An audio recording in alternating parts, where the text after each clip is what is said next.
اعوذ باللہ من الشیطان الرجیم، بسم اللہ الرحمن الرحیم۔ رب اشرح لی صدری ویسر لی امری واحلل عقدۃ من لسانی یفقہوا قولی۔ ربی یسر ولا تعسر وتمم بالخیر، اللہم فقہنا فی الدین، رب زدنی علما۔ سورۃ البقرہ آیت نمبر 104، لفظی ترجمہ۔ یا ایہا الذین، اے لوگو جو آمنو ایمان لائے ہو، لا نہیں، تقولو تم کہو، رائنا رائنا یعنی ہماری رعایت کریں، وقولو اور تم کہو، انظرنا ہماری طرف نظر کیجیے، واسمعوا اور سنو، وللکافرین اور کافروں کے لیے عذاب علیم عذاب ہے دردناک۔ با محاورہ ترجمہ۔ اے ایمان والو، تم رائنا ہماری رعایت کریں نہ کہو، بلکہ انظرنا ہماری طرف نظر کرم کیجیے کہو، اور سنو، اور کافروں کے لیے دردناک عذاب ہے۔ اس آیت میں ایمان والوں کو اللہ تعالیٰ مجلس کے آداب کے بارے میں رہنمائی فرما رہے ہیں کہ مسلمان جب دین کو سیکھنے کے لیے رسول اللہ صلی اللہ علیہ وسلم سے مخاطب ہوتے تو کہتے تھے رائنا، یعنی کہ ہماری رعایت کیجیے، بات کو دوبارہ دہرا دیجیے، ہماری سمجھ میں نہیں آئی۔ لیکن یہودی اور ان کے زیر اثر منافقین جب رسول اللہ صلی اللہ علیہ وسلم کی محفل میں بیٹھتے اور اگر کوئی بات انہیں سنائی نہ دیتی یا سمجھ میں نہ آتی تو یہ اپنے بغض اور عناد کی وجہ سے اس لفظ کو زبان دبا کر کہتے رائینا، جس کا معنی ہوتا ہے کہ اے ہمارے چرواہے، اور اس بات پر دل ہی دل میں خوش ہوتے۔ اگر کوئی ان کو ٹوک دیتا کہ یہ تم کیا کہہ رہے ہو تو جواب کہتے کہ ہم نے تو رائنا کہا تھا، معلوم ہوتا ہے کہ آپ کی سماعت میں کوئی خلل ہے۔ تو اس آیت میں اللہ تعالیٰ مسلمانوں سے، ایمان والوں سے فرما رہے ہیں کہ تم اس لفظ ہی کو چھوڑ دو اور اس کی جگہ کہا کرو انظرنا، جس کا معنی ہے کہ اے نبی صلی اللہ علیہ وسلم ہماری طرف توجہ فرمائیے یا ہمیں مہلت دیجیے کہ ہم بات کو سمجھ لیں۔ تو اس طرح اللہ تعالیٰ نے اہل ایمان کو نبی صلی اللہ علیہ وسلم کو اس طرح مخاطب کرنے سے روک دیا تاکہ توہین رسالت کا یہ دروازہ بند ہو جائے۔ پھر فرمایا واسمعوا، اور توجہ سے سنو، یعنی اگر بات کو پہلے ہی توجہ سے سن لیا کرو تو انظرنا کہنے کی بھی ضرورت ہی پیش نہ آئے۔ وَلِلْكَافِرِينَ عَذَابٌ علیم، اور کافروں کے لیے دردناک عذاب ہے۔ یہاں کافروں سے مراد اہل کتاب کے وہ لوگ جو اللہ تعالیٰ اور اس کے رسول کی بات سننے اور ماننے سے انکار کرتے ہیں۔ تو اس آیت میں اللہ تعالیٰ نے اہل ایمان کو گفتگو میں صاف الفاظ استعمال کرنے کا حکم دیا اور ایسے مشتبہ الفاظ استعمال نہ کیے جائیں جن سے کوئی برا پہلو نکلتا ہو، اور بات کو توجہ سے سنیں۔ آیت نمبر 105، لفظی ترجمہ۔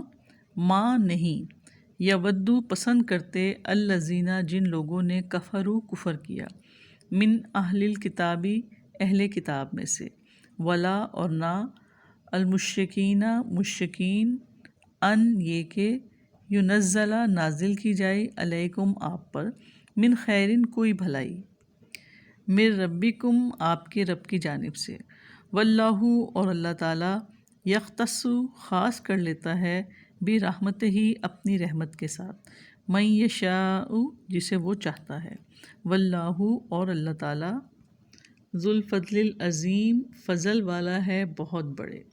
با محاورہ ترجمہ۔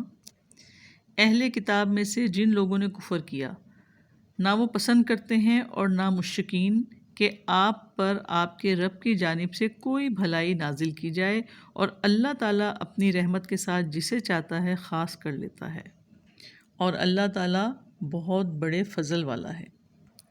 اس آیت میں رب العزت نے یہودیوں اور مشرکوں کی دشمنی سے آگاہ کرتے ہوئے فرمایا کہ وہ نہیں چاہتے کہ تمہارے رب کی طرف سے تم پر خیر یعنی وحی نازل ہو۔ تو جن لوگوں نے دعوت حق کو قبول کرنے سے انکار کر دیا، خواہ وہ اہل کتاب میں سے ہوں یا مشرکین مکہ میں سے، وہ اس بات پر حسد کی آگ میں جل رہے ہیں کہ یہ کلام پاک آپ صلی اللہ علیہ وآلہ وسلم پر کیوں نازل ہو گیا، اور خاتم النبیین کا یہ منصب آپ کو کیوں مل گیا، وہ نہیں چاہتے تھے کہ اللہ تعالیٰ کی طرف سے کوئی بھی خیر آپ کو ملے۔ دوسرے لفظوں میں یوں سمجھ لیں کہ وہ پیغمبری کو اپنا قومی حق سمجھتے تھے، اور یہودیوں کو اصل تکلیف تو یہی تھی کہ نبی آخر الزماں ان میں کیوں مبعوث نہیں ہوئے۔ آپ صلی اللہ علیہ وسلم اولاد اسماعیل علیہ السلام سے ہیں اور ایسی قوم میں پیدا ہوئے جنہیں یہود اپنے سے بہت کمتر اور حقیر سمجھتے تھے، اور جو مشرکین مکہ تھے ان کو یہ تکلیف تھی کہ آپ صلی اللہ علیہ وسلم خالصتاً ایک اللہ کی عبادت کی دعوت دیتے تھے جس کی زد ان پر، ان کے معبودوں پر، ان کے آباء و اجداد پر اور ان کی چودراہٹ پر پڑتی تھی۔ لہٰذا یہود اور مشرکین دونوں ہی پیغمبر اسلام اور مسلمانوں کے شدید دشمن تھے، تو وہ مسلمانوں کے لیے کوئی بھلائی کی بات کیسے گوارا کر سکتے تھے؟ پھر فرمایا واللہ یختص برحمتہ من یشاء، اور اللہ تعالیٰ اپنی رحمت سے جسے چاہتا ہے خالص کر لیتا ہے۔ تو اللہ رب العزت نے اہل کتاب اور مشرکوں کی اس خواہش کا جواب یہ دیا کہ اللہ تعالیٰ جسے چاہتا ہے اپنی رحمت کے لیے خاص کر دیتا ہے، اور یہاں رحمت سے مراد نبوت ہے اور وحی الہی، اور یہ اللہ کا اختیار اور اللہ ہی کا فیصلہ ہے۔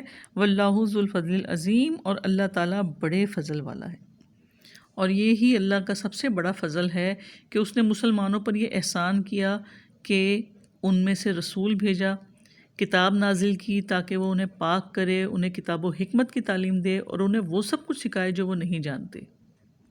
اللہ تعالیٰ نے مسلمانوں کو اسلام لانے کی توفیق دی جو بہت بڑا فضل ہے، اور مسلمانوں کو ایمان کی دولت عطا کی۔ تو مسلمانوں پر اللہ تعالیٰ کے فضل کی وجہ سے ہی یہودی حسد میں مبتلا ہوئے، کیونکہ دولت ایمان کی وجہ سے مسلمان ان سے برتر ہو گئے۔ تو اس آیت سے پتہ چلا کہ اللہ تعالیٰ کی رحمت عام تو سب کے لیے ہے، لیکن خاص کس کے لیے ہے؟ کیونکہ یہ قرآن اور وحی الہی اللہ کی رحمت ہے، اور رسول اللہ صلی اللہ علیہ وآلہ وسلم نے فرمایا کہ اللہ تعالیٰ جس کے ساتھ بھلائی کا ارادہ فرماتے ہیں اسے دین کی سمجھ عطا کرتے ہیں۔ تو اس حدیث سے کیا بات سمجھ آئی؟ کہ اللہ کا ارادہ اور اللہ کی چاہت، کہ اللہ تعالیٰ کس کے ساتھ بھلائی کا ارادہ فرماتے ہیں؟ جسے دین کی سمجھ عطا کرتے ہیں۔ تو دین کو حاصل کرنا یہ اللہ تعالیٰ کی خاص رحمت ہے۔ جس طرح ایک اور جگہ رسول اللہ صلی اللہ علیہ وسلم نے فرمایا کہ اللہ کے کچھ بندے اس کے اہل ہیں اور وہ قرآن والے ہیں۔ اللہ تعالیٰ سے دعا ہے کہ اللہ تعالیٰ اس قرآن کو سیکھنے، سمجھنے اور اس پر عمل کرنے کی توفیق عطا فرمائے، آمین۔ سبحانک اللہم و بحمدک، نشہد ان لا الہ الا انت، نستغفرک و نتوب الیک۔ السلام علیکم و رحمۃ اللہ وبرکاتہ۔